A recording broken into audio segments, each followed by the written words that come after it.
Smile, Mama.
Hey, Mama.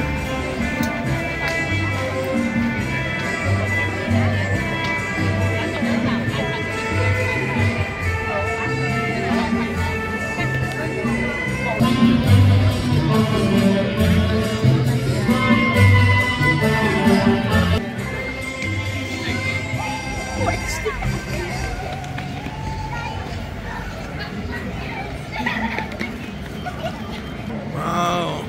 This is the Hoan Kim Lake. At kahit dito ka lang mag-chill the whole day, the whole night, okay ka na. That's the advantage of staying at the old quarter. Dahil meron silang katawag na boardwalk all around the lake. Yan, oh. Ang daming nakaupo, nag-chill lang, oh. They can stay there the whole night. Yung iba naka-cellphone. Oh, di ba? Ito, may kasama pang baby. Ayun ang mga hotels. Tapos daming pa mga puno.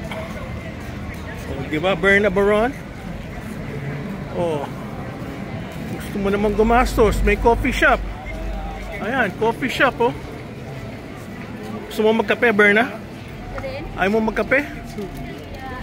Okay, iba talaga rito sa old quarters, especially during the weekends.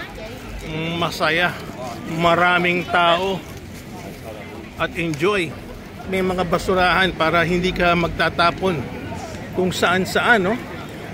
At weekends, sinasarado nila yung kalye. Ayan, oh. Sarado yung kalye para yung mga locals and tourists can enjoy just walking around the lake. This is every weekends. Walang mga motorcycles at ano ka lang, relax ka lang. O yan, may Häagen-Dazs. Okay, saan na si Madam Berna? Ayun, si Madam Berna. nasa likod ko lang at nagmumuni-muni at enjoy din siya maglakad dito sa old quarters. That's why the best time to go here would be during the winter season. Kasi pag winter season, ano na, malamig na. Kamukha ngayon, pa winter na. Ay medyo maganda na magpunta dito. Kasi nga, hindi na masyadong mainit. Ayan, daming coffee shop. Pipili ka lang ng coffee shop na by the lake, oh. Oh, di ba? Enjoy na. Oh, yung bata umiiyak. Oh, masaya rito. Masaya.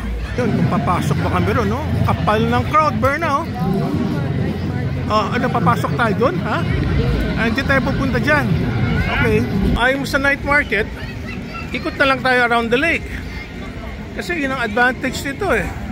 Pag pumasok ka sa night market, bibili ka nga naman. O yan, no? Imagine, no? Lake yan. So, every morning, every evening, mga tao rito, masaya. Kasi nga may ambience. Because of the lake, oh. Sikat yung lake na yan, eh. Kaya, yung mga tao, kahit walang upuan, uupo sila kahit saan, no? Yan, mga foreigners, tingin-tingin lang. Okay, ikot-ikot lang tayo. Parang may konsyerto rito, ah. Ito talaga yung lake. Gabi, araw, kahit anong oras, maganda si lake, oh. Any time of the day. Kasi ano, marami siyang puno, oh. Daming puno. Kaya pag naglakad ka, hindi mainit. Kaya okay na okay. Ano, mayroong happening dito. May happening dito, Berna. Ano, manonood ba tayo? Oh. Marami silang mga ano, no, mga pa-events. Ganda. Hindi interesado si Berna manood. Kasi nga naman Vietnamese. Kaya sabi niya, ikot na lang tayo by the lake here in Hoi An. Okay, saying goodbye for now with the last look of the lake. Et donc, oui, j'ai envie de participer l'année prochaine pour un nouveau projet.